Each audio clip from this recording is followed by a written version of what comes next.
welcome back to CPS 360. My name is Allie, Easton. And my name is Hannah Gaines. In this episode, we will be talking about Disney World, student council elections, Yellowstone wolves, and much more. On April 8th, Battle High School held the Out of the Darkness Walk. It was put on by Battle National Honor Society and the Battle Volunteer Corps to raise money for suicide prevention.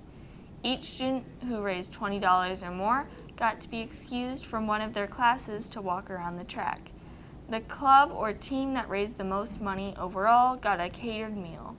The individual person who raised the most money also got a prize. This April, students will be selecting the new Stuco government class representatives. Self-nominations were from April 5th to the 15th. Class representative interviews, as well as voting days, were from April 18th to the 20th, and the official announcement was on April 21st. The Rockbridge students will select 8 representatives to serve on the 22 to 23 student council.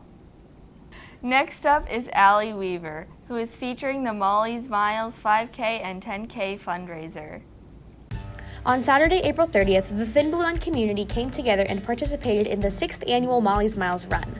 Molly's Miles is a nonprofit organization dedicated to honoring the survivors of fallen law enforcement officers. They hold an annual 5K, 10K, and virtual run where the proceeds benefit the Missouri chapter of Concerns of Police Survivors, or COPS. The amazing opportunity to work with Molly Thomas, she was Molly Thomas at the time, but Molly Bowden at University of Missouri Police Department, and then she went and worked for the Columbia Police Department, and she was killed in 2005. So we're like, let's raise a little money and help out our survivors, and we enjoy running, so let's put a 5K together, and that's where it came from. Over the years, Molly's Miles has donated over $200,000 to Mo Cops. Molly was actually my dad's partner for a pretty decent time, so it kind of hits home a little bit more than it should. So every year I come back to kind of support him and Dave and Bev and everybody else who comes out to support her, really. It's just so amazing to see all the people come out, and even in the bad weather, and even when we couldn't even meet in person, they still participated in honoring our law enforcement, not just Molly, but our law enforcement. And, God has just blessed us so much with a wonderful community, and we just love them all, and just all the volunteers. It's just amazing. Each year, hundreds of people run the race to show support for the Thin Blue Line. This is Allie Weaver reporting for CPS 360. The Unbound Book Festival is being held from April 21st to 24th in downtown Columbia, Missouri. The festival is held to bring nationally and internationally recognized authors to talk about their work. It will have panels, poetry, meetings with authors, and other special events.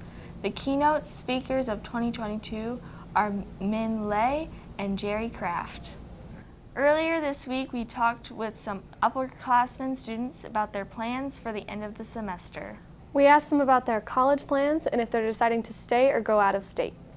After graduation, I will be going to the University of Missouri, and I'm majoring in journalism, and I'm also in the Honors College. I'm an undeclared journalism major, so it'll help me figure out what I want to do in the realm of journalism while I'm at the J School at Mizzou. Well, so I've grown up in Columbia, and I always looked at Mizzou and thought, I could see myself going there.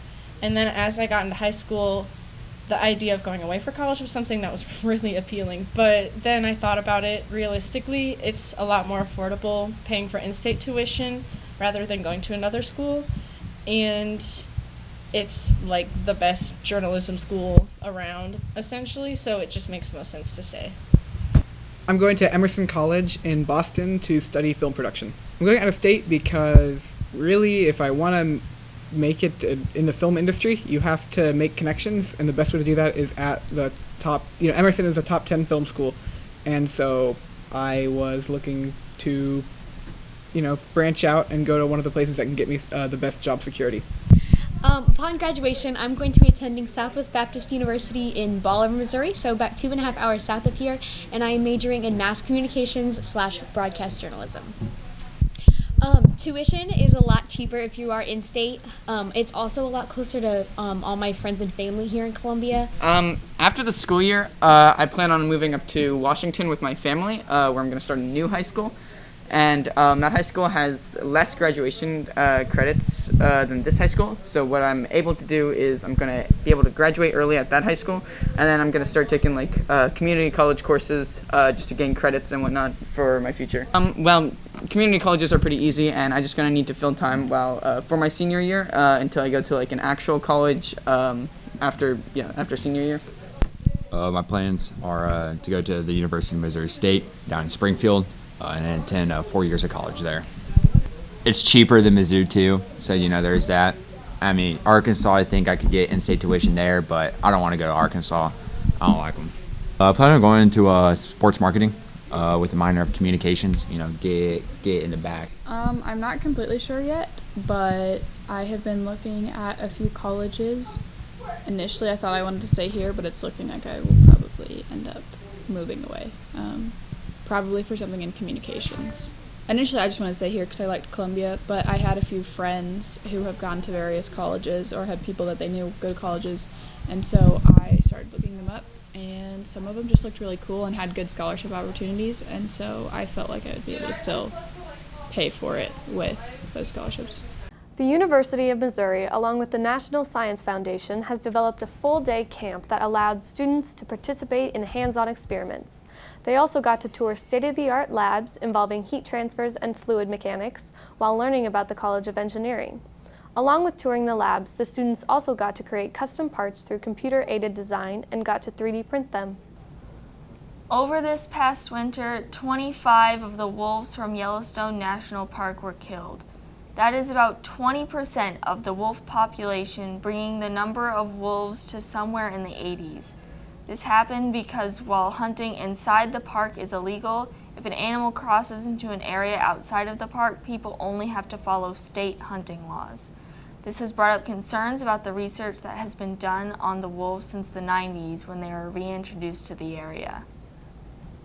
New to this year, Disney World has made big changes for its 50th anniversary. Though COVID delayed openings of the new changes, they have only pushed to this year. Some of these changes include a new hybrid coaster surrounding Guardians of the Galaxy and called Guardians of the Galaxy Cosmic Rewind. This new ride is supposed to open in Epcot during this year's Memorial Weekend. To find out more in the new developments in Disney World, visit the Disney Tourist blog. That's it for this episode of CPS 360. I'm Allie Easton. And I'm Hannah Gaines. Thank you for watching and see you next time.